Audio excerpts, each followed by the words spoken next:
Oh, we are live. I am watching something horrific happen as the Elliotness encroaches into my life even further. The the wonderful spirit and there we go. Yeah, free living that is Elliot is well, often it's a force of nature, don't you think? I know you would disagree. I'm confused. Well, look, I mean, let's look at how my life has changed in the last 48 hours with you and when I'm acknowledging. No, I didn't acknowledge anything. I mean, why would you say I'm not acknowledging? Isn't by not acknowledging, aren't you acknowledging? You're not acknowledging my feelings. That is not how we're going to get to homeostasis. So great. I think people just like to hear themselves say things that sound smart. What are you talking about now? Just in general. People like No. Come on. What are you talking about? I'm talking about how the mob made what is it? What did you say this morning? The mob invented remote car starters because they were losing lower level officials in starting cars because they were blown up. Yikes. Does that make sense? It does. When you said it, it did. It makes a lot of sense. I'm not saying they marketed it. I'm saying they said. No, they can't. Yeah, like, hey, you want to avoid fucking debt? And your cousin Jimmy, who's on your wife's side, 3 removed, he got blowed up when he started my car. No, you gotta have a remote starter. Don't you agree? I agree. I mean, it's efficient. Yep. It's their way of maintaining homeostasis. Oh, that's going to be a thing today, huh? So are we on YouTube? Yeah. We are broadcasting? Yeah. And do we have any people over there on YouTube? Hold on. We have one person.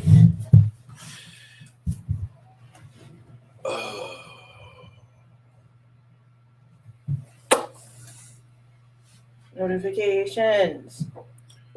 Take your time. Oh shit, my phone's gonna die. Ow! It's loud. Everything okay over there? You just like clapped. I did not. No, well, you did before, and then it delayed and it hit my ear. Anyway. Okay. Oh.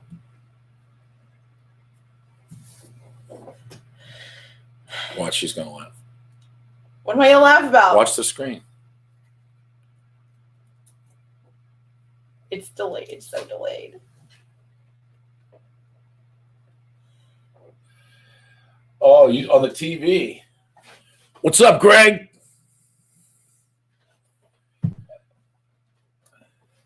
What?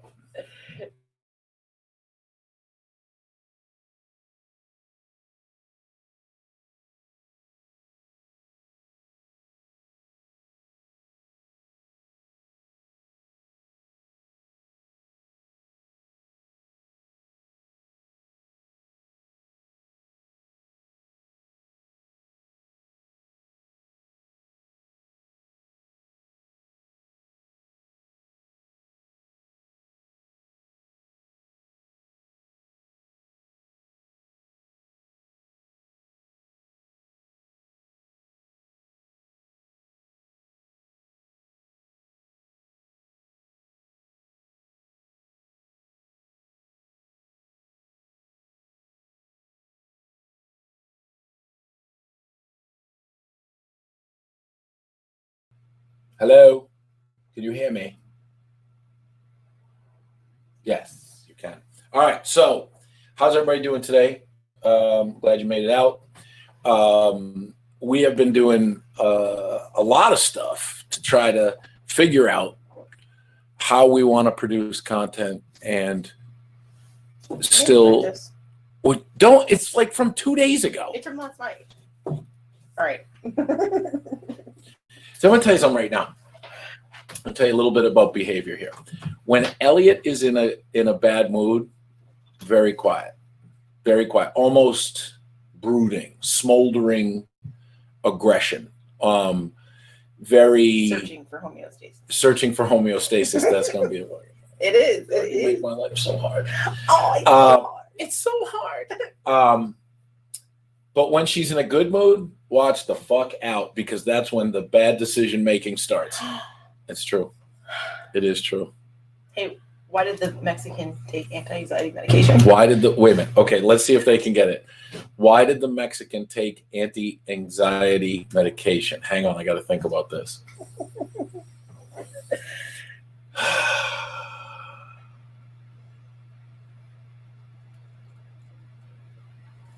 Anybody got any answers?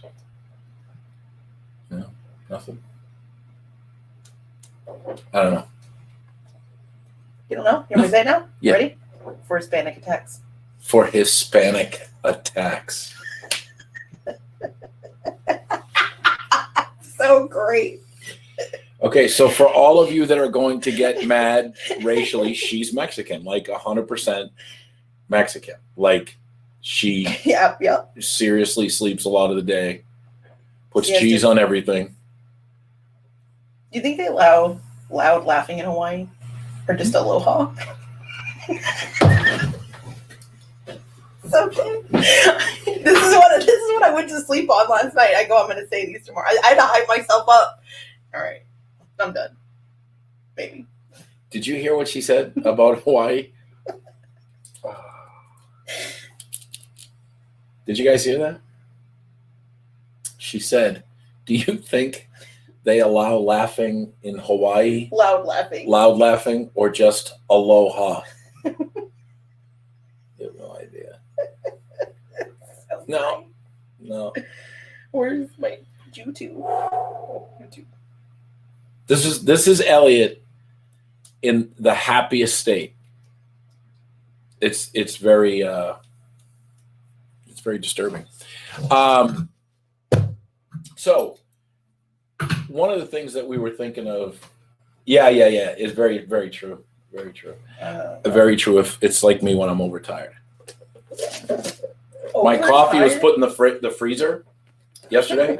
Well, let's be honest here. Yeah, it was in the fridge. Yeah, I just cannot figure out Yeah. the homeostasis. So this is Elliot setting dials in the fridge. So now, look at that. That's coffee. That's morning coffee. Thank you. Listen, I No, tried look, my listen. bestest.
Flash. We good now? Hold on.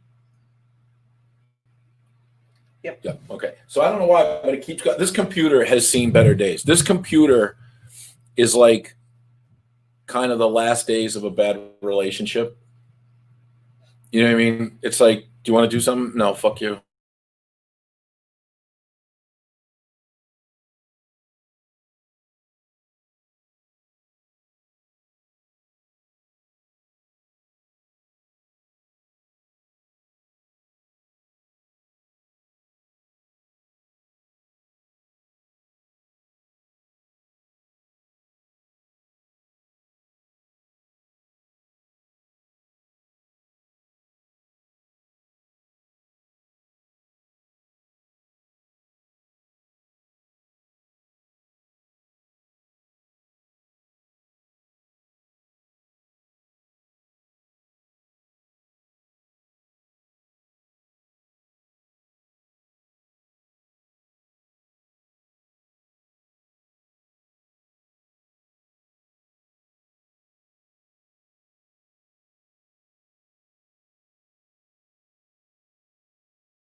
All right. I know you can hear me now, right?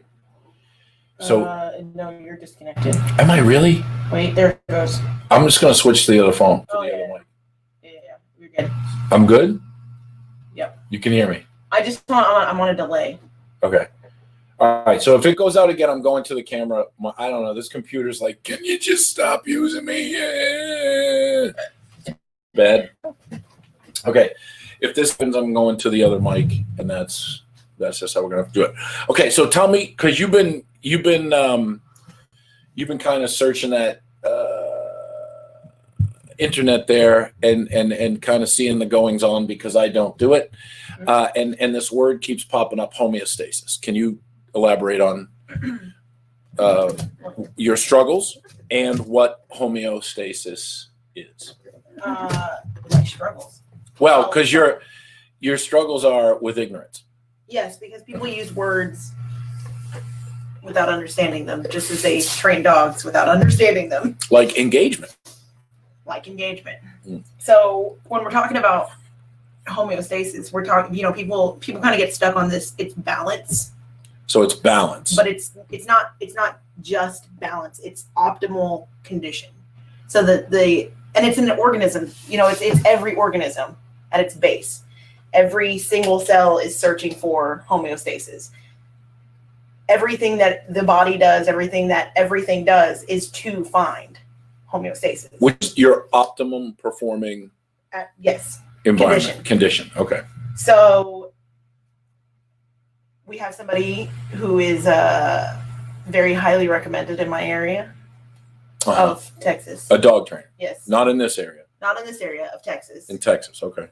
Who made the blanket statement that an aggressive dog, and what he's mostly referring to is behavior modification. So we're gonna assume that it's fear, aggression, it's all this, it's all the like pet dog stuff. Okay. Not talking about, we can talk about true aggression also. We can talk about genetic aggression also. But if you look at what happens to the body when you're under stress, that is not homeostasis. Hang on a second. Can you all hear her? I can hear me. Yeah. Okay. All right. Just Okay. want to make sure. Yeah. Okay. So his statement was that an aggressive dog will remain in that state because that is its homeostasis. So if I understand this right, and I'm going to try, that a dog who learns to be aggressive will stay aggressive as a place to balance, to find Yes. optimum comfort, and Right. That doesn't make sense. No, because what happens is the reaction and what you do is what you're doing to find homeostasis. So it's not that state of mind that is in itself optimal. It's saying, oh shit, this is not optimal. I need to do something. Let me do this. So a dog that is in a constant state of stress because of its environment, because of, what's going on, that's not optimal, and it can't stay that way. Now it can stay that way, but it will burn itself up. So this is where, when we're talking to people and I tell them that they're, basically I'm telling you got a young dog, that it's not going to survive because it cannot survive in that state. And if that dog were to be in a different environment, placed on its own, it's not going to maintain that. It's not going to stay that way because it can change. But if you're putting it in a house full of chaos, it cannot physically change anything. So yes, it will stay that way because that is. But that's not homeostasis. No, that is just it. That's it constantly seeking homeostasis. So that's when, and you use the layman's terms that you use is like when you're talking about the dog finding pack order and all that stuff. Like that's what it's trying to accomplish. And then when you work with a dog very short, in a very short time, and you always tell people that the dog will see you complete me. Because you're helping it find its balance. You're helping it find its homeostasis. Well, that's what behavior work is. And it's also, there's not a lot of homeostasis in obedience anymore. No, because it's not a comfortable place to be. Well, that brings up, I mean, and you guys can figure out who she's talking about, and that's fine. But anyway, you're yeah, I don't know. Maybe we should, till after the podcast, maybe we should just kind of, podcast after the live. I'm sorry, live. Yeah.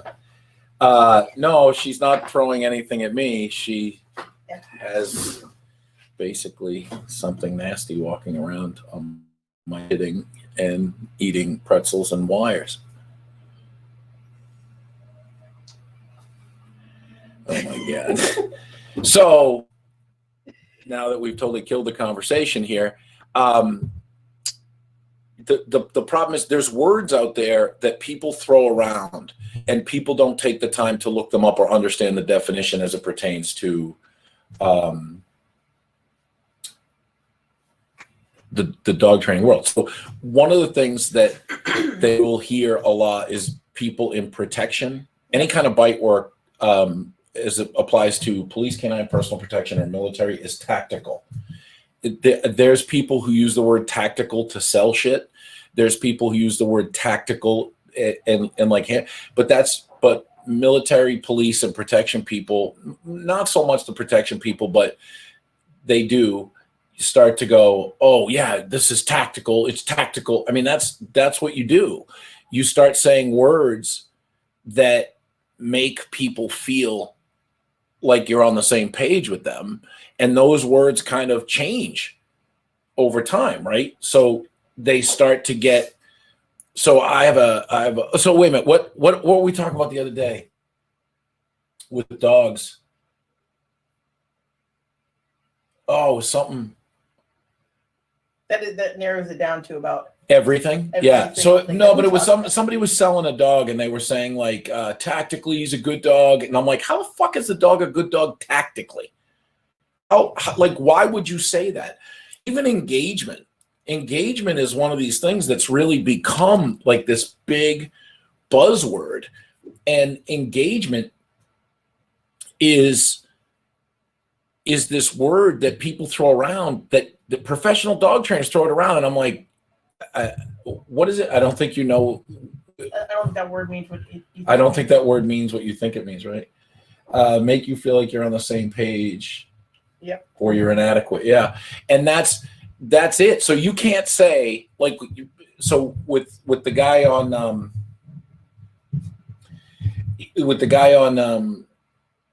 Nikki's group that does the protect the out.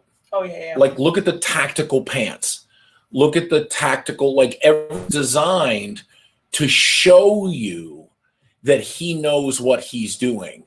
Do you know what I mean? There's an image there, right? Right. So that doesn't mean people know what they're doing. Like we're in a one-car garage, which basically what's happening to me right now? Basically a small room that we've turned into kind of like a studio office, right? Yep. Does that mean that because I don't have the 6,500 square foot facility I used to have, that I don't know what I'm doing? But on the other hand, does someone with a 6,500 square foot facility have the experience? No, it doesn't necessarily mean that. I'm fresh off Ivan Battle Summit. He works hard at solid eye contact through play. Would love to discuss. So you want to come on and talk to me about it there, big boy? I would love to have you. And it's hard because you start talking about Ivan, and if you disagree, people are going to go nuts, even though they really don't know what they're talking about. Do you know what I mean? It's one of those things where you there's like the Mount Rushmore of pet dog training stuff now, and was very different from what I've previously done. Okay, so let's see if we can get old Greggy boy on here.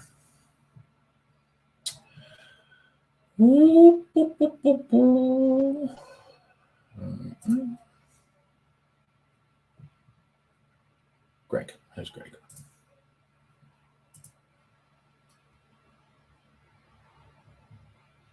Let's see. I'm dying here.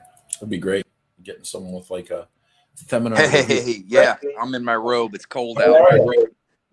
Listen, how cold is it? Oh, it's, I don't know, 55, 60. Hey, it's a wet cold. Yeah, no, I get it. Yeah, So, when I was over at his place, we had a guy from Wyoming that was all about, it's freezing out here. And it's like, dude, it's January in Wyoming. What the hell are you talking about? He goes, this is different. Because it's very damp. So yeah. So how was the seminar? Honestly, it was really good. I mean, because there's no doubt the man knows what he's doing. You know, 14 national championships, couple world championships. The way he gears things through is he does let's preface it, competitive obedience through play to get that. He doesn't like to use food. He prefers to use play because it produces a powerful performance, where he talked about food, makes it more like a submissive performance, where it's like, oh, please, sir, may I have my treat now? Where it's like, yeah, fuck yeah, let's throw the ball. Let's do this. And I mean, he spends a lot of time and it went fairly quickly because he brought out one of his younger dogs that he was starting. And it's just like, if you've built your foundation from play, where the dog really loves to play, then you put your ball away, and you get in position, and you get that dog to make a second of eye contact with you, and then you release them, take a second, and okay, now we're going to play. It isn't an immediate, matter of fact, he stresses this. It's not an immediate, you're free, throw the ball. He says, tell them they're free, take a step or two, good boy, throw the ball. Separate it out a little bit. And this dog progressed from, okay, I'm going to make just that second of eye contact. He talks a lot to the dog, a ton to the dog, where he's telling him he's a good boy. Keep that focus up here. And then he fades that out. He talked about, you're making the eye contact with him. Then you got to start looking away, looking back, to teach them that it's okay that I look away. I mean, it was a lot of information in 4 days. Sure. And it sounds to me like it's derivative of Godfrey Dildy and Bernard Flinks back in the early 90s. They had a book called Focused Attention in Drive. And it's derivative of that. But to me, for pet dog, for people watching here are mostly pet dog people, how would that be effective in what they're doing? Yeah, and that's a question I had in my mind during this. And like I see Marcella, so what happens if you have a dog that doesn't like to play? And he talked about inside of every dog is a dog that wants to play. Now my thing I don't know about that. Now I don't know about that. I don't necessarily agree with that, because I've had dogs that's like, no, I don't want to do that. That's stupid. I'd rather go sleep on the couch. But I don't even mean that, Greg. I mean a dog that'll fucking kill you. Like there's dogs like that I've run into that are so if someone has a pet dog that is that's very untrusting, and you try to initiate play, you can be in a bad place. I think this is what I mean, is that there's people who have dogs like this that I'm describing to you. And if they hear you or hear somebody else, they go out and say, inside every dog is a dog that wants to play. So how do you get that dog? And his is a very specific type of play. He wants it to be this ball drive. And I get that. I've seen that. I've seen it for years. We've seen how it gets used in scent work dogs and all that. And like my dog, he kind of likes the ball, but honestly, he'd rather play directly with me. Yes, and that's what you should be doing.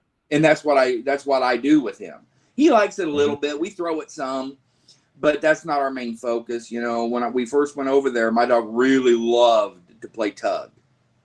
Get out the burlap, just and it's like, we're gonna do this, and so his interaction was more directly at me. But still, between both of them, you have a ball and a tug. Yeah.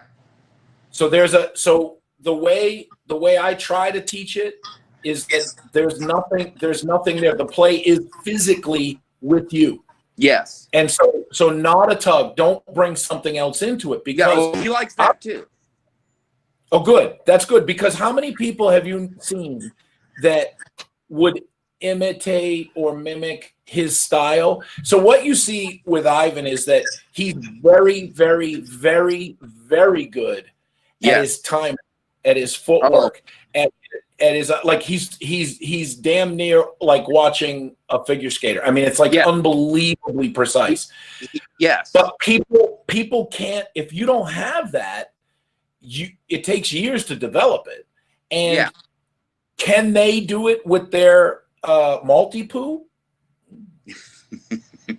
You know, and I mean, I'm watching people's comments, and yes, he is very much like a ballet dancer. It is we ran the full gamut of dogs there. I had my young dog at 5 months old who didn't know anything, all the way to a guy who was already competing in ring sport. Yeah. And watching Ivan work with that advanced dog, because this dog was already pretty good. He was a solid dog. And like he was like, well, I'm having a trouble with the dog forging a little bit on the heel where he's trying to get around in front of me to look up. And in ring sport, they stopped, and I was like, okay, he's a half a centimeter out of position. And it's like, holy shit, I didn't even see that.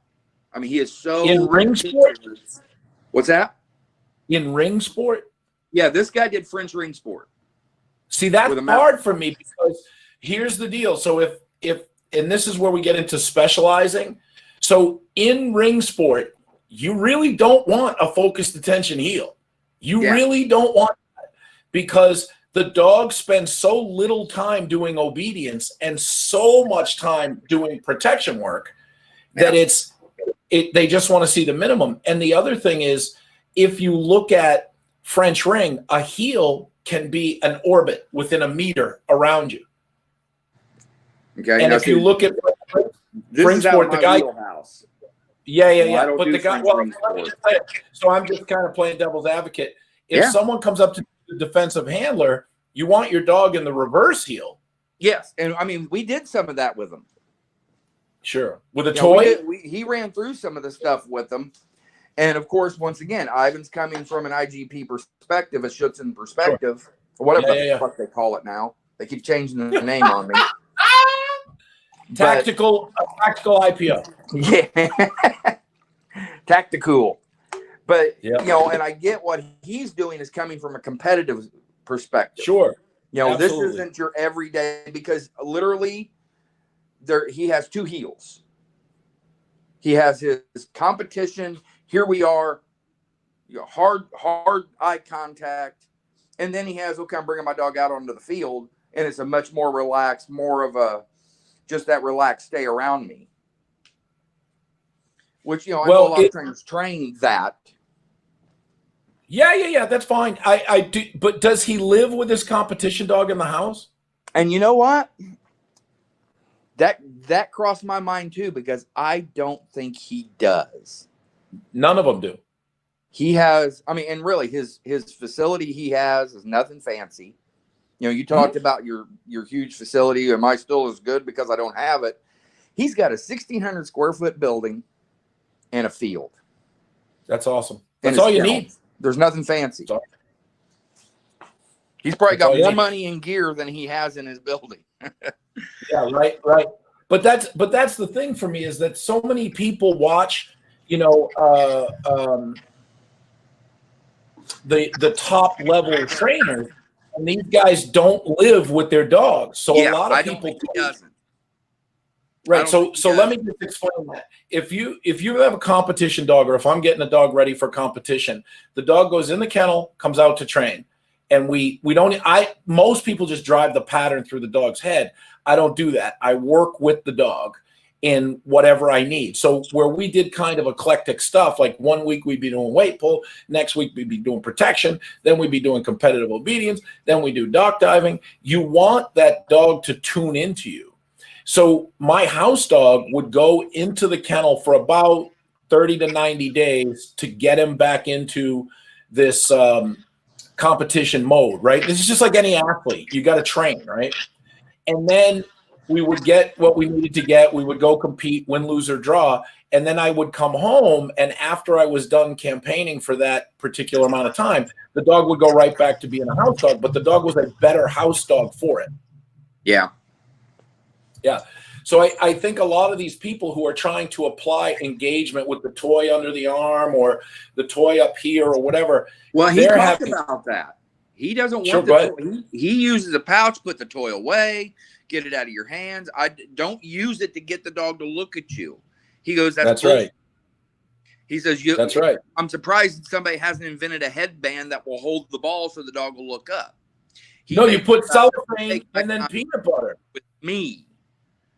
And then we'll break, take a second, and then I'll reward you with the ball. You'll get your paycheck. But he isn't. He's very slow. Well, in the perspective of, they say, oh, you've got 1 second or 2 seconds or whatever to reward the dog. Oh, no, he takes 3 or 4 or 5 seconds, releases the dog. It gets out in front of him. He reaches back, pulls his ball out, and then he throws it. He was actually getting people to slow down what they were doing to give it a hair separation. So that way he could focus, the dog would focus on you. And you're mute again. So I know. I was just telling Elliot, I didn't want to interrupt you, and I was getting Elliot to do something.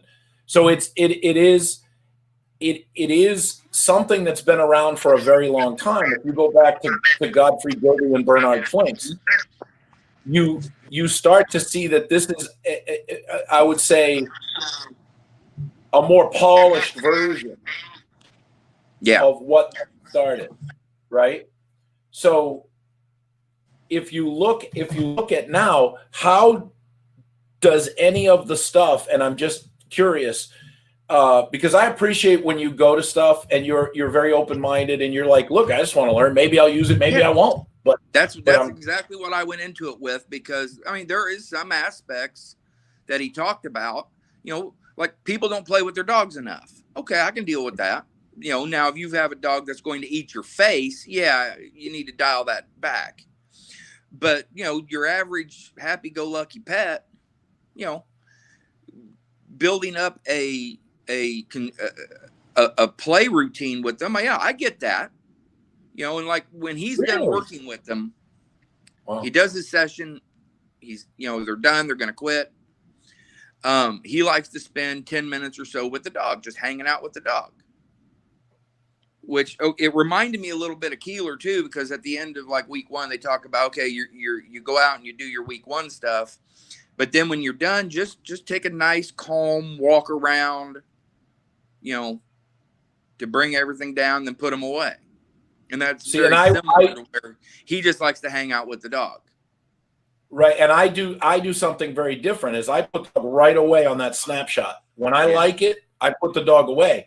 Yeah. So for me, when you have the experience that gentleman has, you can do that and you can see when it's going wrong. So you can address it. But when people get a short view of it and they go, well, I'll just play with it, and then they kind of go, well, that turned into half an hour or that turned into 45 minutes, you've lost the lesson. Yeah. Yeah. Do you know what I mean? He was like, take 5-10 minutes just to stop with the dog. No ball throwing, no nothing. He'd sit down on the ground with the dog. And he showed the difference between his one young male he had that he started while we were there. That dog was very affectionate. We'd come in, snuggle up with him.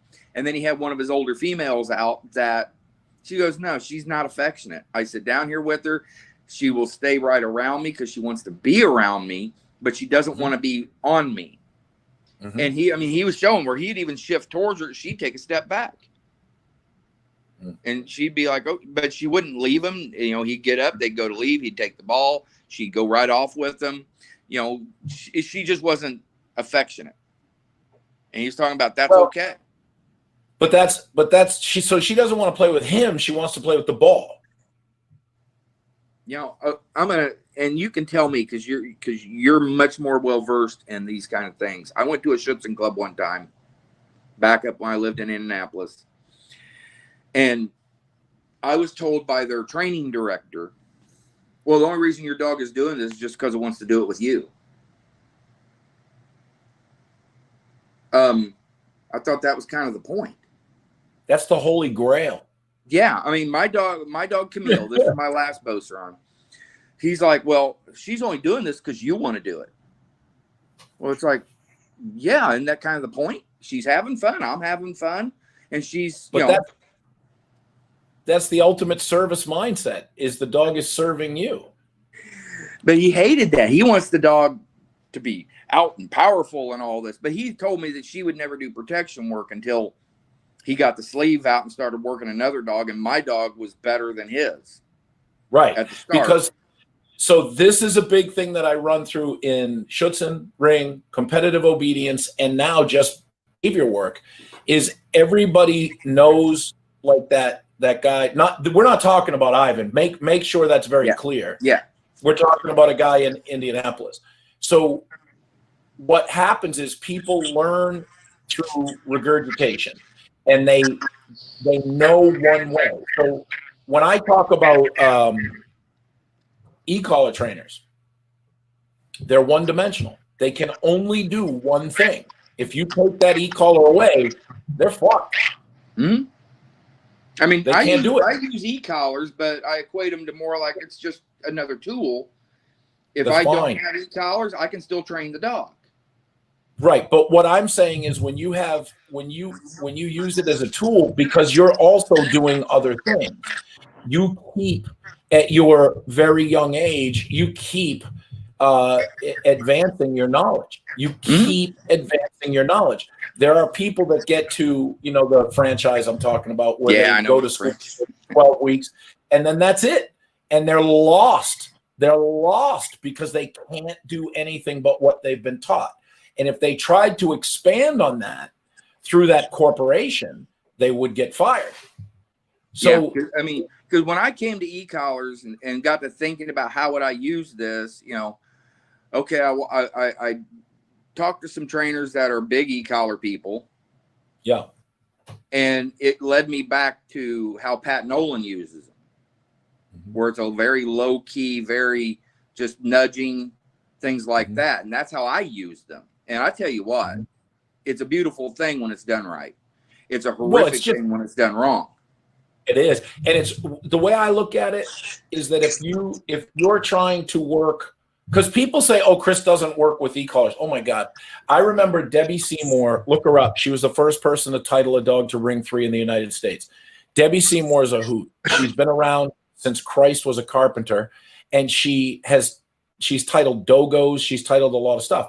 She had this dog named Jack, who was about 100-pound Dutchie, that would make you see Jesus H. Christ every time he bit you. Like, I'm not kidding. Now, Greg, you couldn't put this dog in defense. People tried. His prey drive. So he was the son of Aris Peggy. And if you look that up, Aris Peggy was a beast. He could never win the KMPV Nationals because he was too much dog. He'd always finish 3rd, 4th, or 5th, but he was the strongest dog out there. So this dog was a motherfucker, boy, but he was a very clear dog. So what Debbie was doing, the biting was never a problem for this dog. But Debbie, and she'll tell you this, she likes violence in her dog training. And I don't think she means that to the dog. I think she means that to the bad guy. Because her attack command was, get that fucker. That's what she would say. So when she got amped up like that, she was trying to get out with the e-collar at a high level because he's a hard dog. She would sharpen prongs because she thought go that way. Like, sharpened prongs just inject foreign matter into the body. It's not going to help you. So I said, can I handle him? And she looked at me like she was nuts, like I was nuts. And I said, that's fine. If you read him, he doesn't even know I'm here. He wants that fucking decoy because that's the most important thing to you. So they were using the e-collar above 90 to 100. And I put it down to, well, he would just shrug it off. Yeah. Right? Yeah. I've seen it. So I would use it at 2 to 5. And I would back up and I would just tap and he would go, what are you doing? So the way and he paid attention. The way it's a scalpel, not a fucking electric chair. And the way I look at it, Greg, this is a long story to just tell you this, is that if you're using an e-collar the right way and you use it in concert with other tools and experience, it's just, hey, Yeah. what are you doing? Right. That's all it is. That's all it is. That it took me a long time to wrap my head around how I was going to use it. And this was okay. I'm studying this. I'm studying that. And then I just, because I didn't want to fuck it up. Right. And with it, you know, it's like, you know, I came to Robin McFarlane and how she used them. And you know, I saw how that jackass Mark Goldberg does things. Okay. And it's like, okay, where did they come from?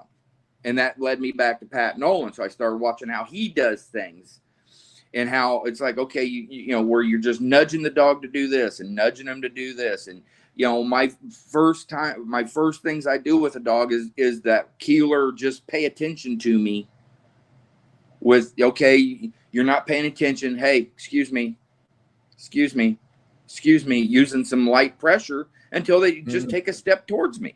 And then oh yeah, there you go. And because it's teaching them a bunch of things. Yep. It's how does this collar work? What does this mean? Oh, it means move towards you with the word I'm hearing. And that's if I comply with that, that little weird feeling goes away. And they learn all this stuff in that. That's why I love that first, hey, just pay attention, buddy. It's okay. Yeah, and any dog can pay attention. Sure. It's hard because if people do that in a ham-handed or uneducated way, you actually will teach the dog that when the collar's on, I can use it to get your attention. But when the collar's off, I use a completely different tool. So you're marking that collar is what has the respect, not you. So you have to be very careful how you blend things together. You have to. Yes. That's why when I see, it's tough. I'm sorry, go ahead. It's tough to balance that out. And like I've got a trainer just south of me. And the reason I remember is because she has a Beauceron. Yeah. And I was out at some dog event and I see her come in and I noticed the dog, of course. And this dog's 18 months old. It's on a prong collar. It's on a remote collar. And it's like, oh, how long have you had this dog? Oh, I had it since it was a puppy. And it's like, and you call yourself a fucking trainer with an 18-month-old dog that's still on all the tools. But that's the problem now, Greg, is that there's a look, I think the way there's so much bad information out there, and this is my whole life, is that there's a lot of bad information out there that if you disagree with it, well, then they go, hey, listen, fucking Gandalf, I'm on the side of science here, and I've been told, and they're defending it because they're young and inexperienced. They found one thing that gets them attention, money, and pride, and they don't realize the damage that they're doing. There's a guy in Scotland that does that all the fucking time. He's just I get it. I was there at one time. Okay. Yeah. My background is I got into just kind of training dogs on the side because I had a Rottweiler back when I was like 20 that needed work. And so I got into doing some of the training. And then, you know, I ended up going to National Canine in 2007. Now, I'll give them benefit of this. They talk about, we're going to give you a lot of information. This does not equate to experience. You have a lot of information, but that just because you got 10 years of information doesn't mean you have 10 years of experience, that you know what you're doing. Keep studying. You know, and it's funny how how I train has evolved since then, because it's very Keeler-esque. But to me, there's times it's a little over the top on a green dog, because I mean, you know, but I did learn a lot. But that's also why I stayed in it with talking to Dick Russell was a big help when I first started training, because I talked to him on the phone probably 2 times a week. Yep. And I was going to go down to Louisiana, but that's when his cancer came back. I can't even watch the movie they did on him. It makes me cry. I know. What are you going to do? And, you know, and I've trained dogs for service work, because I mean, that's Scott Mueller runs National Canine. That's what he did, was service work. Mm-hmm. And then, you know, I've trained dogs for like pipeline leak detection for a company up in Greenwood, Indiana. You know, that's the stuff I really do love to do, but people don't understand that this dog has to perform. There's hundreds of thousands of dollars on the line. And I watch some of these trainers, and they don't give a damn. They don't give a damn if the dog works or not. There's a video I did on my old YouTube channel about the Dakota pipeline thing, where they were the indigenous folks were like, "Hey, you're not fucking putting this up here," and then they hired some company to just go out there with these what they thought were weekend warrior protection dogs, and those dogs got run the fuck way. Because wearing tactical clothes does not mean that you understand tactics. Ask any gun shop employee that. All these guys come in their tactical clothes, and it's just like, okay, we know we've got an idiot on our hands. Dude, I need this to train my dog. Yeah, so you want to hear something crazy? So one of the things, one of my and it's funny because this lady is very polarizing. She's very similar to what I am. Is what are you shaking your head for? Nothing. Oh, sorry. Nobody is like you. Come on. Oh yeah, they are. They just don't know it. I'm Now the dark side. Grow a real goatee. Look at that. I have male pattern baldness. Goatee. What the fuck is that? It's coming out of my eyebrow and sticking into my head. What the fuck? Why does it go I get here that and too not right there? It's Christ. like, holy shit. Oh. My freaking eyebrows, I could cut the tops off of bottles with them at times. Listen, if they could take the speed of how fast my eyebrow hair grows and DNA bond it to weed, people would be billionaires. It would solve. Can we get off? Sorry, we're old guys talking. What do you want to do? All right, so Anyway, so I was really having a hard time. I was at the local. I was asked to come in and clean up some stuff at a local dog training academy for a police dog, and they wouldn't listen to me. They would not listen to a fuck. They wouldn't even look at me. So I called up Cheryl Carlson and I said, what's going on? She goes, "You're not a cop, and you don't act like a cop." And I said, "All right, well, thanks, because that's helpful." And she said, "Go get black boots, black BDU pants, and a black 511 shirt with a collar. They'll listen to you." Goddamn if she wasn't right. Yep. Goddamn if she wasn't right. And, yeah, don't even get me started on the state of canine units nowadays. Please. I mean, please. that's. But my thing is, though, Greg, is that, and I enjoy talking to you because it's like talking to common sense. It's very hard nowadays to get people to communicate about dog training, because if you don't agree with them, then yes, I did. If you don't agree with them, then you're a hater. Oh, I know. I know. I've had the hate mail. I just don't give a fuck though.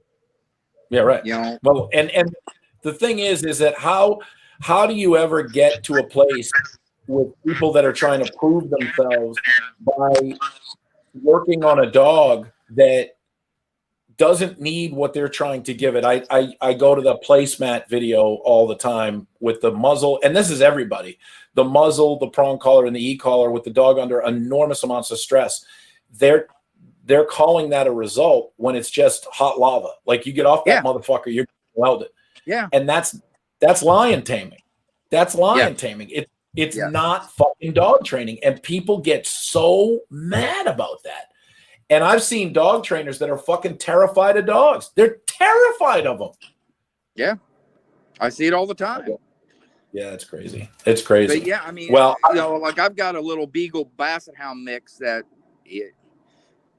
it's got had several bites under its belt. Nice. Because it was terrified. Yeah. And you know what we did? Because they're like, oh, well, we need, what are we going to do? It's like, we're going to train the dog. That's all. That's what we're going to start with. Just train the dog. do the basics and obedience. We're going to start here where it's nice and quiet, build up. Now the dog's like happy to see people show up because it's learned a new normal. It's got a new homeostasis. I was waiting for it. He was pinning that. See, we so came. No, you saw it coming. Did you see me start to go? He's coming with it. He's coming with it. But here's the deal. Come on now, you're a comedian. You know you got to bring it back around every once in a while. Listen, that's called a callback, baby. I got respect. Respect, man. I love that.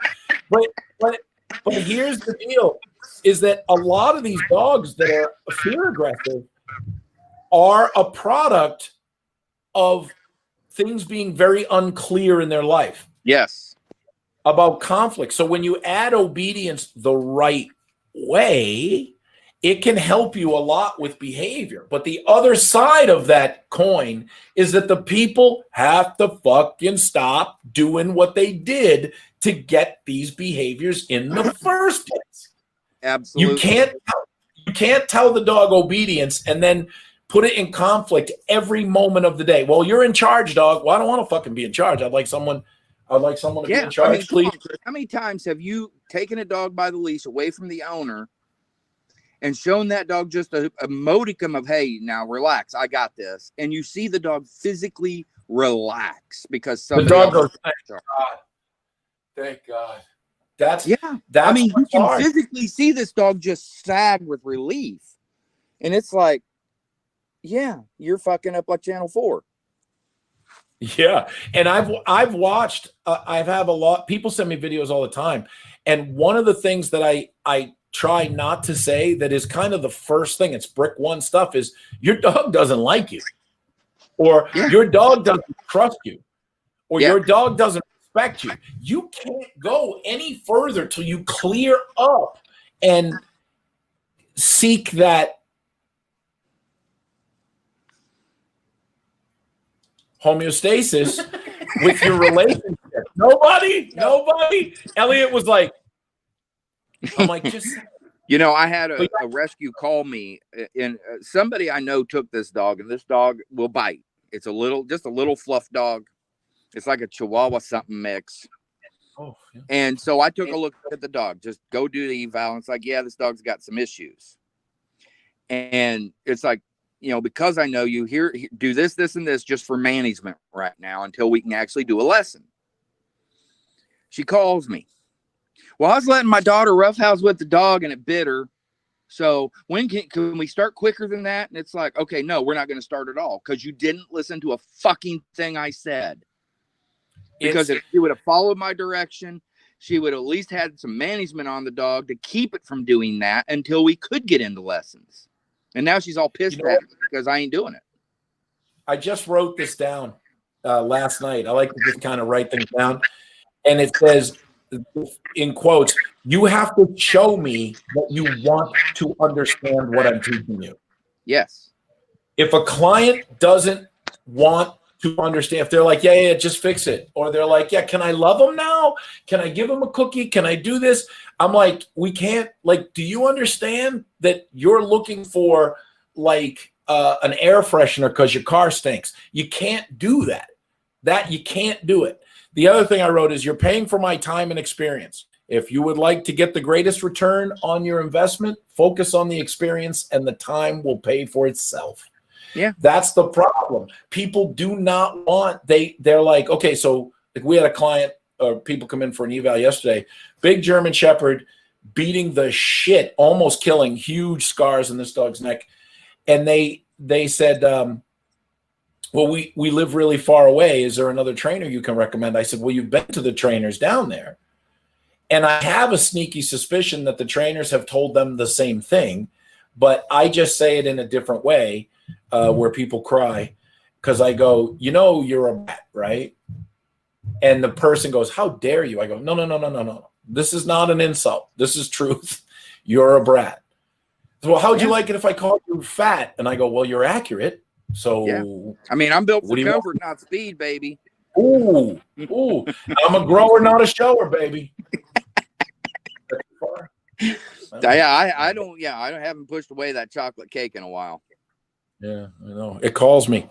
But it's one of those things where just people, I think what's really important in the dog world now is instead of everybody marketing, like I'm going to release a video after we're done here, and I don't know if I'll put it on Patreon or I'll put it on YouTube, but it's everything's about marketing. So I ran into this about 4 or 5 years ago down in Houston, Texas, and this kid who couldn't train a dog, like his demo dog, he couldn't get it to do anything. And he was taking people's money. And he said, I'm not getting a lot of clients, so I'm going to have to hire a marketer for $1,100 a month. And I said, hold on. What are you marketing? Well, you can market. I can get clients. I said, then you're lying to the clients because your dog's not trained. You asked me all these questions, and now you're hiring a kid's making 6 figures a year. Yeah. And it pisses me off. But you know what? What the fuck do you do about it? I train my dogs. I show results. And then my word of mouth is what gets me. That's right. Recommend me. Because, that's why, like, if I pop into a vet's office, I always make sure I have a dog that's not mine with me. Because, and I tell them, never trust a dog trainer. Won't show you the dog they're working with. That's right. Won't show you where you're at, where they're at with this dog. I've got the pet super. We have pet supermarkets down here. All of them recommend me because I'm in there all the time working dogs. They see what I do. Yep. The vet's office, they see it. But that's the thing. To 1 week to sit down, stay, heel, come in manners. That dog goes into a warehouse with all the other dogs, and what are they doing to that dog in 1 week? I can't do that in 1 week. I do a 2-week board and train with it stressed to the owners. You have to continue this, and we do lessons afterwards. It's just to jumpstart the dog because it makes it easier on the dog to learn because my timing's way better than their owners. Some owners, it's like, no, I want to do lessons with you. You need to know how to do this. Right. I've got a schnauzer, standard schnauzer that will it's a fear biter. It will sneak bite you in a heartbeat. That we're going to do lessons with it. I could bring it in and work with it, but that ain't going to help the owner on her handling. So we're going to do lessons instead because I want to work on her specific handling. But that's the thing too, is that nobody's temperament testing dogs anymore, not even rescues. And so they're sending fucking fearful dogs out that they should be put to fucking sleep. And people don't fucking understand that. So now we get inundated with dogs that we would never even train. Yeah. We would go, no, you got to put this thing down. But the other part of it is that when you get into dog training now, it's, for me, Greg, it's really surprising because I'm like the A-team. Like, if you can find them and if they'll take your case, they might help you. You know what I mean? Yep. Like, I got people coming in that have been to so many different trainers and tried so many different things. And I've seen dogs that every trainer they go to, they go purely positive, then they go to e-collar, then they go to a pop and jerk fucking meathead, then they go to a fucking animal communicator with the fucking magic woo, as Linda calls it. And you start to go, this dog's so fucked up right now. If you'd have just come here first, we would have been cool. But they don't. People want to gravitate towards what they like and how they're misinformed. They don't want to hear the truth because they think that's a fur baby. One of the things, I don't say it anymore, but you can go back on the old YouTube channel and see it. This lady would go, it would happen all the time. This is my fur baby. I go, did it come out of your vagina? Yeah, I have said that. Oh, this is my rescue. It's like, did you pull it out of a burning building? Yeah. Was there a helicopter? I went over here to this rescue and got it. Oh, so you bought a dog. Listen, Greg, we just came back from a seminar in Minnesota, and there was a guy who came in who was a friend of one of my students out there, and this guy comes in. He just got a dog 4 days earlier, $800. They told him the dog was wonderful with other dogs. They told him all this bullshit. Yeah. He bought the dog. They call it a rescue. He bought the dog.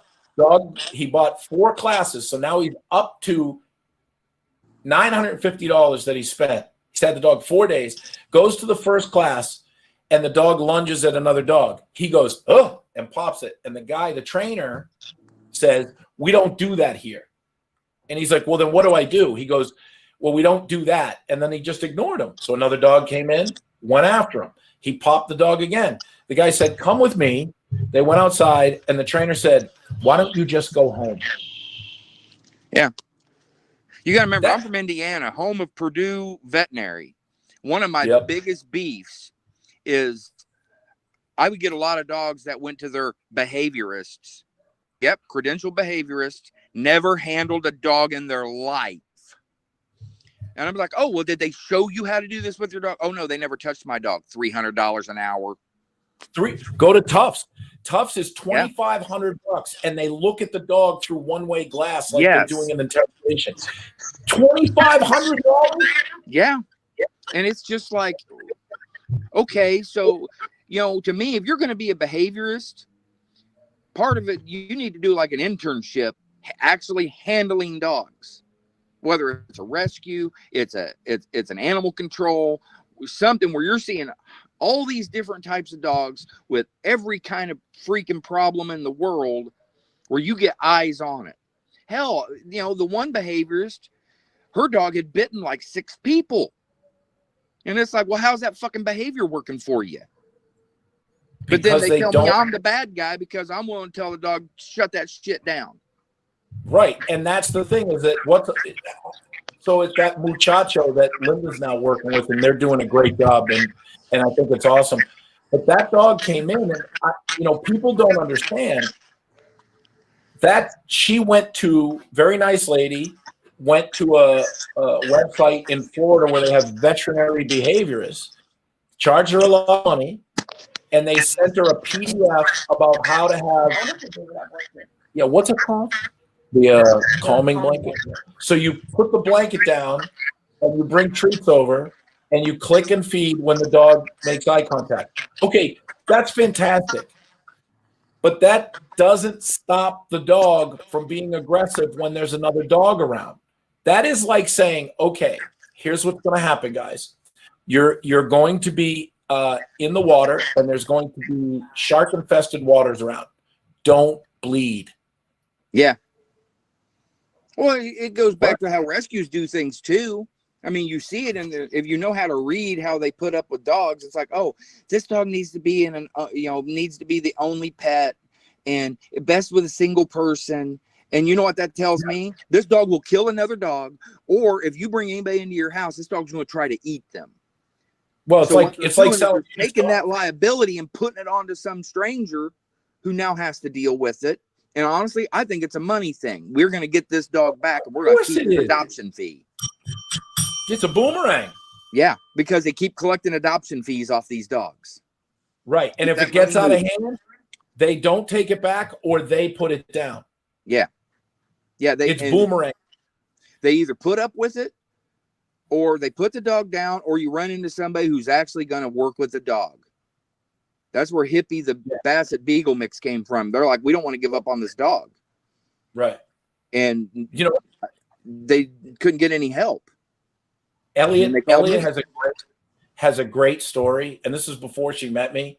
When she got her dog Harley, can you mind telling a story? Version. Yeah, quick version, but make it count, because it's the way you tell that story is so Elliot. It's why I love training with her. So bring it loud so they can hear you. And go ahead. All right. So this is great. Harley was brought to the kennel that I worked at when she was 6 months old, because she had already gone through three different places, all in the same family. So it was with the son, the daughter, and then the parents. And they couldn't get her to stop peeing. There was a lot of things that they didn't like about her. So the parents of the 2 kids that got her. How much did she weigh back then? She weighed, when I got her, she weighed 96 pounds. 96 pounds. So my son's Dutch Shepherd's 86. Yeah. And she's, what does she weigh, fit and trim? 65. 65. Okay. So Wow. she's huge, daughter. So they left her at the kennel. Eventually, the kennel called them and was like, "You need to do something with this dog. Either come and pick it up, or tell us what you want to do." They came and picked it up. They emailed the trainer that she was working with there at the kennel and said, "We still can't. This dog is still pissing everywhere. We don't want this dog. If anybody wants the dog." So I already kind of know that's where we're going to go. So I told the trainer, if they don't want this dog, I want this dog.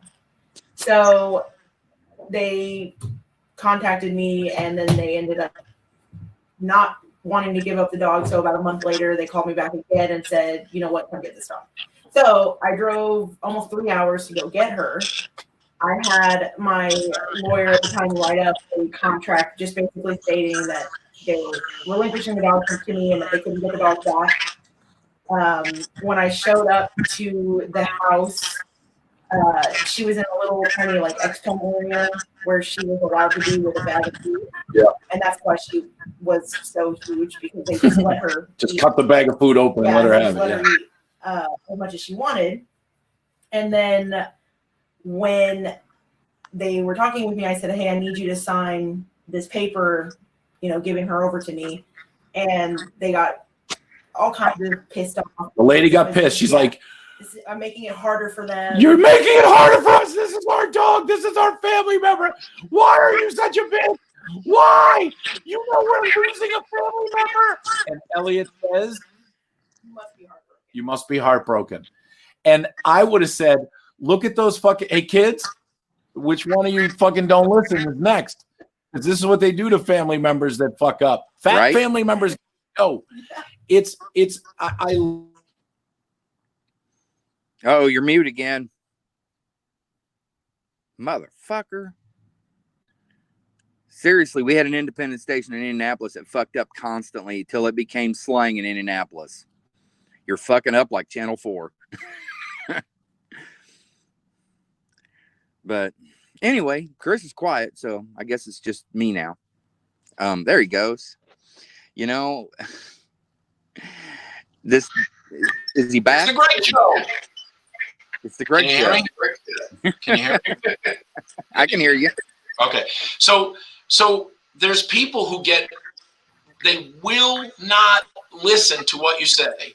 Then when they go to get rid of the dog, they're all in tears. And you're like, do you understand that this didn't have to be that way? Do you understand that you're taking this thing you had responsibility for and you're getting rid of it, and you're mad because you don't, like I tell people, you give me a dog, that's it. You don't have any contact with the dog. You don't get pictures. Stop. Yeah, this is my dog now.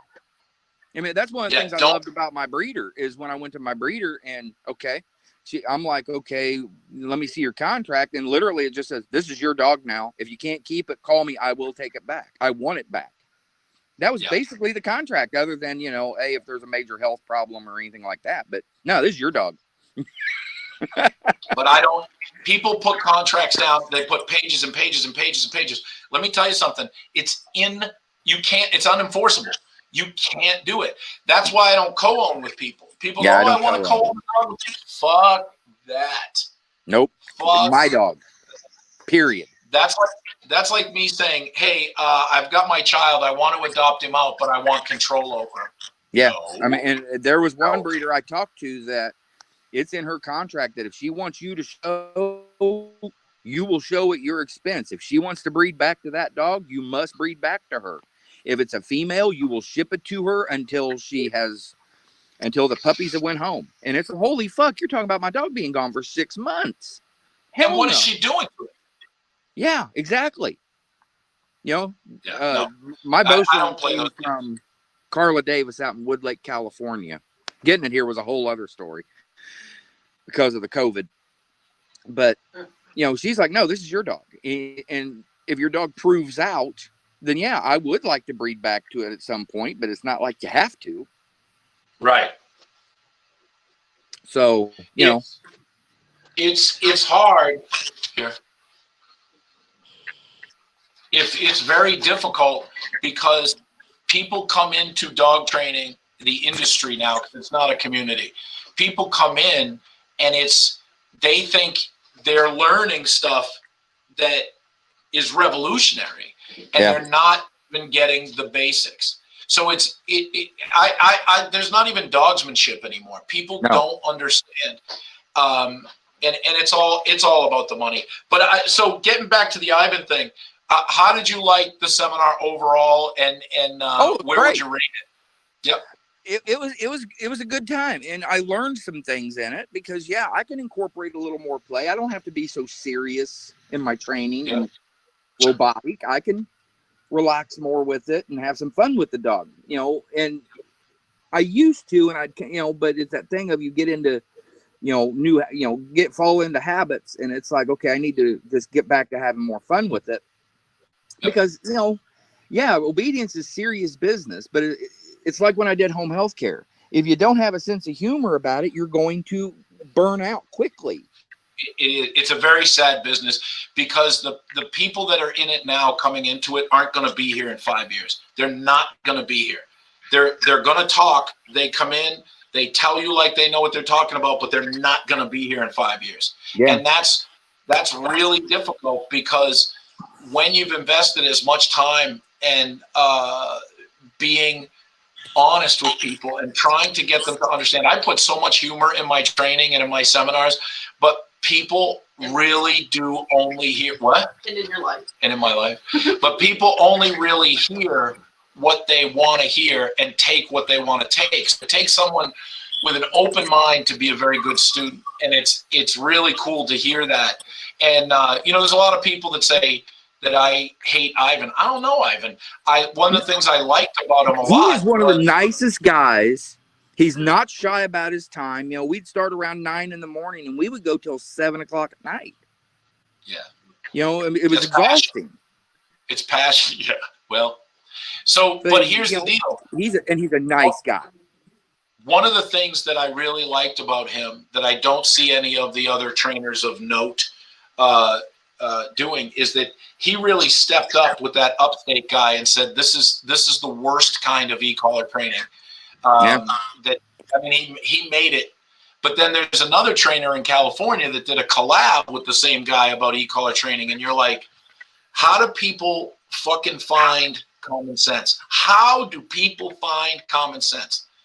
Because there's trainers out there that shouldn't be fucking touching a dog. They just shouldn't be touching a dog.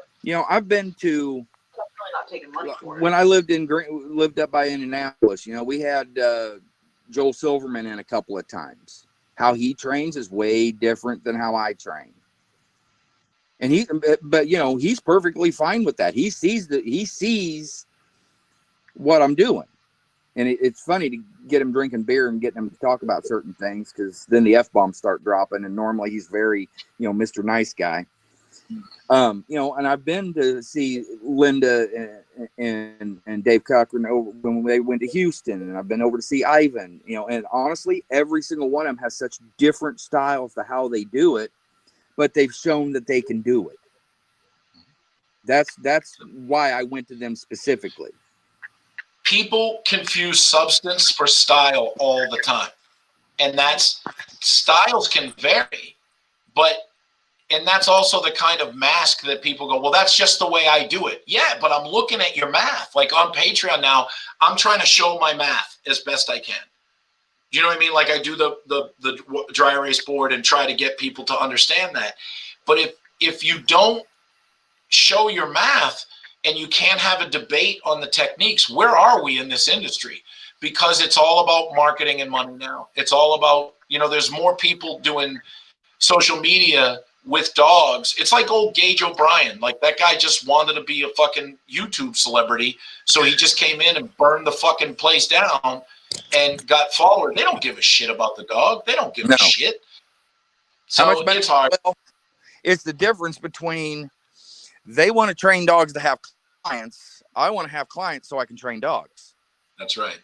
And people don't understand. I've had a lot of people go, well, what does that mean? And it's like, I want people to come to me so I can work with the dogs, because that's what I love to do. And these guys want people to come with them with their dogs, so they'll write a check. You know? Yeah, I like And getting then, paid. I'm mercenary as fuck. You will pay me oh, for my time. oh, But yeah. But you know, it's the not thing is, about it's not all about the money. You know, I want it can't be. Well, like they say, do what you do it well, and the money's going to follow. Well, here's the thing: is that I agree with you 100%. But my job has changed. It's not working with dogs. It's working with people. You can't. The dog, if you just pay attention, if you just follow what I'm telling you to do, if you can just learn to read the dog, if you can just take the emotion out of it. But it's always, I mean, it's the name of my business. It's not the dog, it's you. Yeah. And that is exactly what it is turned into now, is handler education, owner education. And there's so much miseducation and misinformation out there that it turns into a cult of personality. Yeah. Well, and I even see that with Ivan. I know a couple of guys, I mean, and they are disciples in the biblical sense of the word. And it's like, yeah, Ivan's a great trainer. He's proven it. And he's worth listening to. Sure. But he's not Jesus Christ with a leash. You know what I mean? Nobody Well, is. and when you get to a point where with Schutzen, IPO or whatever they're calling now, tactical IPO, whatever it is, and Ring, those dogs, people should understand this. Those dogs live in a kennel, come out to train. So my when dog you lives with me. Right. So when you take a dog or you take a course from someone who doesn't tell you that and is trying to train your home dog with behavior issues, you're at the wrong seminar. Yeah. Well, and because that's just it. I mean, and he does talk some about that, about how he uses some of his stuff in, you know, your everyday settings. But it really is, you know, how do I want to say this? You know, I see where some of it fits in to make for a happier dog. Sure. Because you just can't be robotic all the time with them. Right. You know, and that's life, and life is chaos. Right. And that's the hardest thing, is getting people to understand that, and getting people to, thank you, bud, getting people to understand that how you live with the dog. And people don't even know what I mean by that. Not sending mixed messages, not, going, who's at the door? Who's at the door? And pumping the dog up. Yeah. Not telling the dog to, you're petting it while it's fearful. And you're like, guys, there's basics that you have to learn. It's not sit down, stay, heel, and come. It's how to not fuck this dog over. And I used to do a thing called breeder referral, where I would go with them to pick out a puppy from the litter. Oh my God, that was a shit show, because they want the dog they feel bad for. They want the dog that's cute. They don't care about genetic predisposition. They don't care about temperament. Or they look at this dog. Well, this dog's shy. This is the Schnauzer that I'm getting ready to start with. Well, he was so shy, so I kind of felt bad for him when I got him from the breeder. And I'm like, that's not the dog I would have picked for a pet home. You know, I want that nice. But shame on the breeder too. Breeders, all you need is a dick and a vagina, and you can make puppies. You don't need to understand dogs. So breeders out there, like one breeder told that lady with the Cane Corsos, the Cane Corso is the least likely of all the Mastiffs to bite.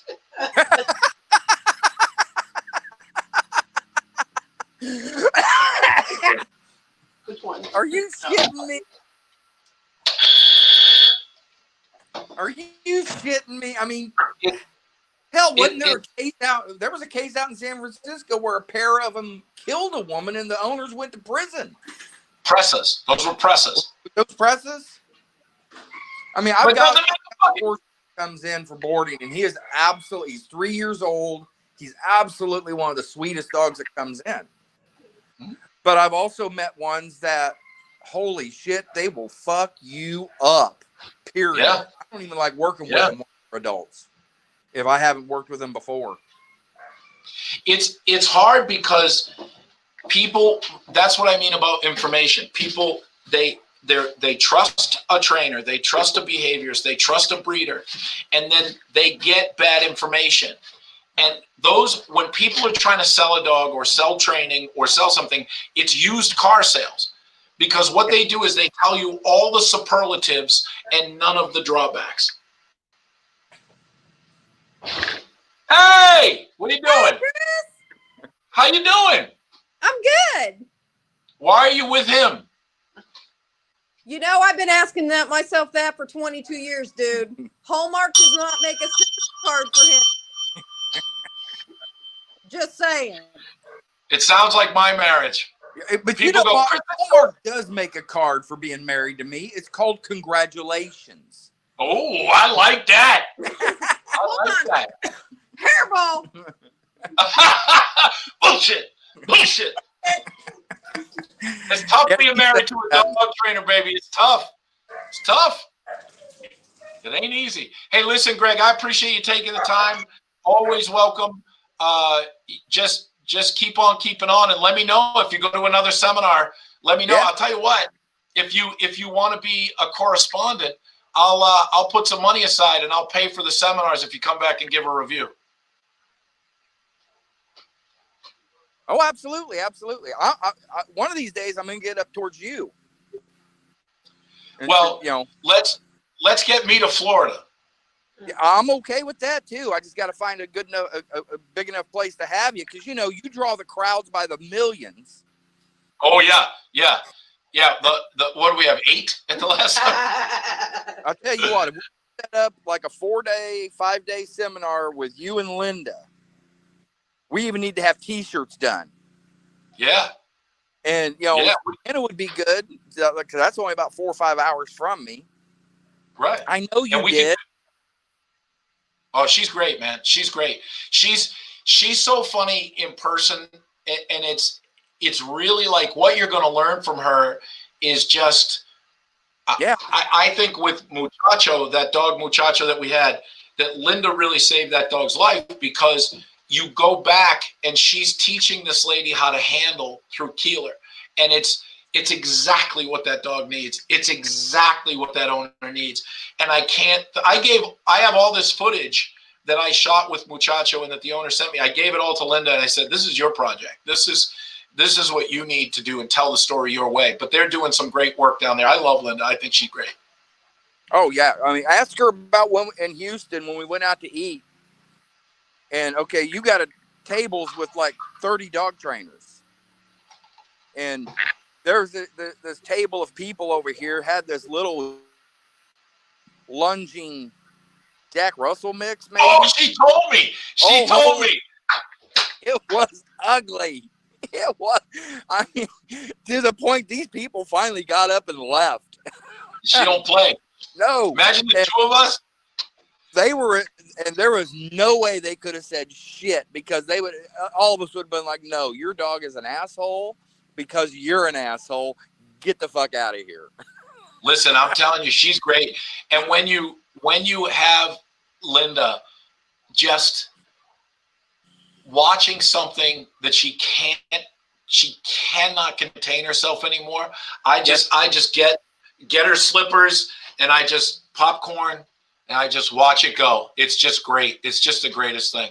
I haven't heard from her in a while. I gotta reach out to her. I miss her a lot. Yeah. All right, Greg. But Chris, have a good day. You Train too. some good people. I'm trying, baby. I'm trying. Thanks a lot. Oh, you're very welcome, sir. Greg coming in. See, that's how you do it, people. You can have a difference of opinion. You can go to a seminar and not turn into a cultist. You can understand the definition of what homeostasis is. So where are you having this internet debate? Well, right now I'm just getting people's thoughts and opinions on this in an unbiased form. So that's why I just put the quote up. I don't want to. There's doesn't need to be a mention or anything like that. Okay. If this person engages, we'll see. That hasn't happened yet. Okay. I'll keep you updated. So I don't know where I should put the video that I'm put out, the one that you asked me a question yesterday? Oh yeah. You think I should put that out on? Because I got to do something to build up that YouTube channel. But I don't want to do the shit like, today I'm going to stick my finger in a dog's ass and light it on fire. Like, I'm not doing that, you know? What do you think? And you guys got to give me some help too, because I am not social media savvy. So I don't know how to build a YouTube channel. It took me 10 years. Danny's going to spend a week with Linda first, then he'll come up. But it's, yeah. Oh yeah, fuck, I forgot about that. Sorry. So how do you get people to spread the word? But the thing is, I think everybody's looking for technique. Everybody's looking for technique. Does that make sense? Or you could just ignore it. I'm trying. How you doing? Everything okay? No, because everything just shut down on me. And I think what we're teaching is dogsmanship. Yeah. And I think that people don't understand what dogsmanship is because it's becoming a very lost art. Very. It's very, very difficult. Listen, guys, I want to tell you, I said I'd do this a long time ago, and I said I would do it all the time, but I don't advertise shit. Okay, like I don't ever want to turn into, hey guys, Science Diet is just back this new video. Check it out. You're going to feed shit to your dog that'll kill it, but I get money. So no, I'm not doing that. But I want to mention Muto Arts. Okay, Stephanie Muto Nickerson is, and you can find her on Muto Arts on Facebook, and I believe she has a website. She does this art. She didn't do that art. That was old. This one. And my beautiful watercolor of my baby Hadouken. Anytime you see graphics or any kind of art, she fits what you want to your personality, if that makes any sense at all. So this was beautiful because that was her saying, this is how I see Hadouken, right? And then this was me saying, and she made another one of these. I could never, ever, ever post it. Never. But goddamn. It's great, but I could never fucking post it. And can you add a link over here? Oh, yeah. If you need something done, thank you, Nikki. If you need something done in the art world, if you need some graphics done, I am telling you, that she is so good at what she does, and she is so nice, and she is so easy to work with. If you fuck her over and don't pay her, I'm gonna be coming. But you've got to try it. If you want something done, she'll work with you. She is seriously one of the kindest souls I've ever met in my life, and that is something I don't say lightly. So Muto Arts, MUTOARTS. Check her out. Okay, so you guys, so here's my thing with Patreon, right? I don't know what to put on Patreon. I put up that engagement by subtraction. Yep.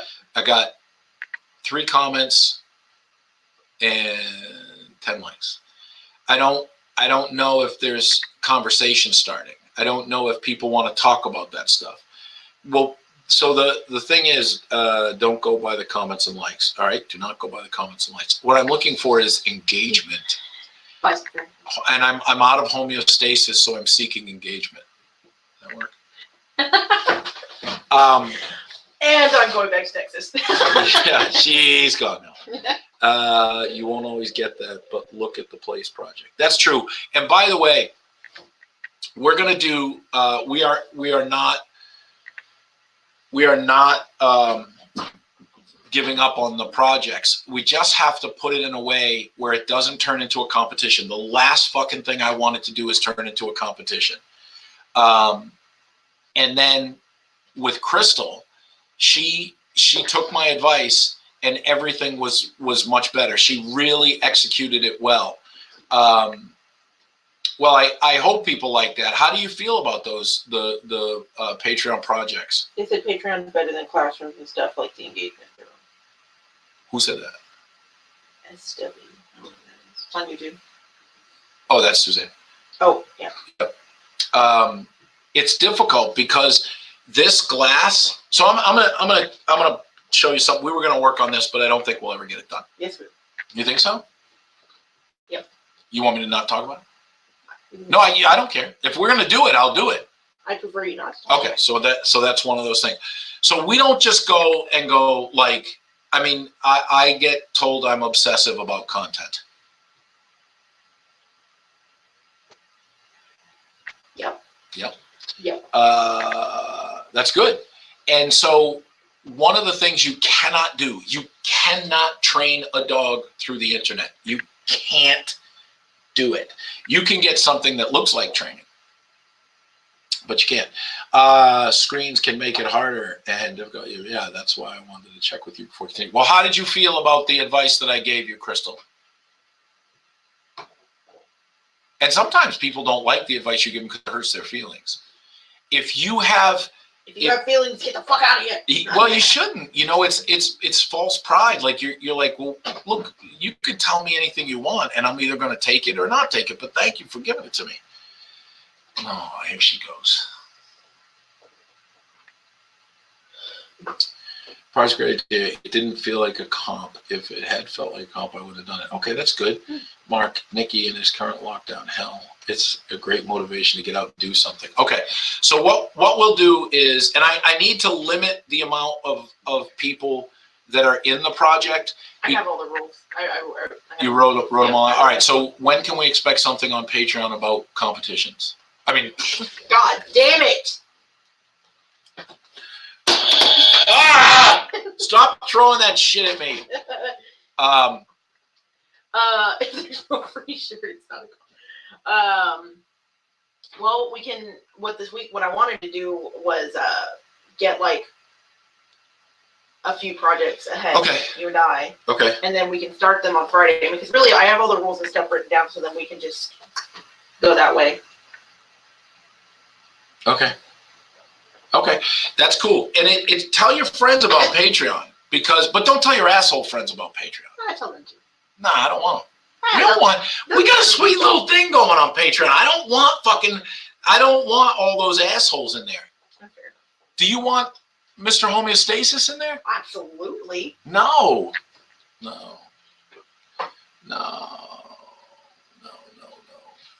What if we are the asshole? You are an asshole, but that's why I love him. He's great. Okay, so video content, let me know. Give me some feedback on it, okay? I'm not going to change it too much, but the one I'm about to put down, where should we put that? I think we should put it on Patreon. You think so? Yeah, especially because, like, I don't know, it for me, it's like a more like personal. Well, and I agree with you. It's more like a podcast segment. But the problem is, what do we put out so that people can find us? Because I saw someone on Crystal's post go, "What's Patreon?" I mean, I post about Patreon in Nikki's group almost daily. Yep. And someone in Nikki's group said, "What's Patreon?" People have these ridiculous filters that nothing gets through but what they want to get through. Does that make sense? Yeah. So in that case, I mean, you're not gonna. That's just people you're gonna miss. Well, but then you put the video with the rooster and the German Shepherd. Oh yeah. I was like, there was not a rooster yesterday. Well, that's a great video, but also I don't know if we should do some pay-per-view of people watching training sessions. Well, we talked about the getting them to tell me on a train. Oh, I see what you're saying. Yeah. Oh, yeah, huh? We should do that. Okay. So we want to come up with some specials that might be pay-per-view. Because we really do need to weed out the people that don't want to be here, and it's hard. And this is the House of Dog is always public, if we have to go full over to Patreon, that's great. But I think then it would really only be word of mouth. Do you know what I mean? Oh my God, Greg! Ah, that's funny. What kind of dog was it yesterday? A Shih Tzu Cocker Spaniel. A Shitty cock. Yeah, that's great. So yeah, if you're telling your friends about Patreon, do not forget to tell them that we are not politically correct, that Elliot is a wild racist, and that there are there are. I know.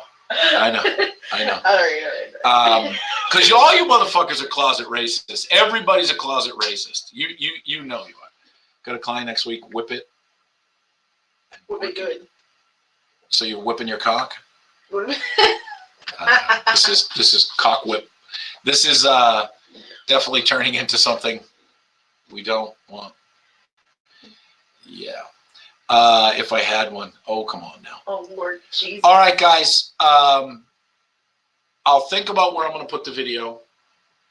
Give me some feedback. If you have questions or if you want to see a video, let us know what you want to see so we can try to get it. Beth, send me again what I promised you because I'm old and I forgot, and I will do it for you, okay? All right, guys, I got to go. I got calls to make, people to see, and food to eat. I appreciate it. Thank you for coming. It's always great. I truly appreciate you guys all, and absolutely thank you, Greg, for talking about the Ivan seminar. I think that's awesome. And let me know. You know, I want you guys to get as much information as you can, and we can, whatever it is, good or bad, we can discuss it and put some benefit on it from experience. All right. When will you do my plays critique? I don't know. I totally forgot about that today. Maybe next week on Friday I'll do it. Mario, you got to remind me though, okay? And that's no guarantee that I'm going to remember. All right, guys. Peace out.